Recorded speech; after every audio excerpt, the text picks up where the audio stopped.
या दोन्ही सीटा येणार. गुलाल कोणाला लागणार? राष्ट्रवादीला गुलाल लागणार आहेत. का जिल्हा परिषद, उडाणगे, पंचायत समिती, कुपेरीमध्ये गुलाल लागणार? 100% लागणार. यात ठर कुठल्याही ज्योतिषानं सांगायची गरज नाही. कारण त्यांचं कार्य तसं आहे. रवी पाटलां जिल्हा परिषद सदस्य नाहीत. गेल्या वेळी ते पंचायत समितीमध्ये पडलेत, तरी त्यांनी कोणतंही काम थांबवलेलं नाही. दुपटीनं परत काम चालू केलेलं आहे. मी त्याचा साक्षीदार आहे. आम्ही गेल्या वर्षी महापुरात आमचे 2 ते 3 दिवस मोटर बंद होती. आम्ही शासकीय बोट मागितली. आम्हाला शासकीय बोट मिळालं नाही. त्या दुसऱ्या दिवशी आम्ही रवी पाटलांना आमचे नेते रणजित पाटील यांच्या सहकार्याने रवी पाटलांना फोन केला. साहेबांनी मला वाटतं 2 वाजता आम्ही फोन केला. 3:30 पावणे 4च्या आसपास इथं बोट व त्यांचे सहकारी आलेत. त्यांच्या माध्यमातून आम्ही तिथे पाणी ग्रामपंचायतला पाणी चालू केलं.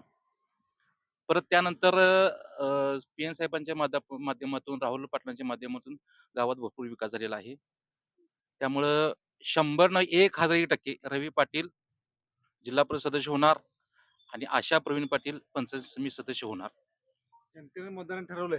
100% ठरवलंय. काय मामा? हो, हो. कोणत्याही 100% कोणत्याही काहीही जरी झालं, भूलथापाला तरी आम्ही या दोन्ही गटाचे जे उमेदवार आहेत राष्ट्रवादीचे, त्यांना आम्ही निवडून देणारच. त्यात काही तीळमात्र शंका नाही. कोणत्याही भूलथापाला मतदार बळी पडणार नाही.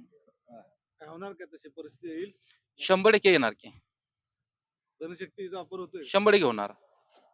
जनशक्ती विरुद्ध धनशक्ती होणार इथं. होणार. पण लोकं जनशक्तीला मान देणार आणि राष्ट्रवादी घड्याळ हे निवडून येणारच. जनता फसणार नाही का? नाही 100% नाही. फसणार नाही. सातत्यानं बोललं जाते की आदल्या दिवशी मतदान फिरतंय. नाही, जे फिरणार त्यांचं फिरत असेल.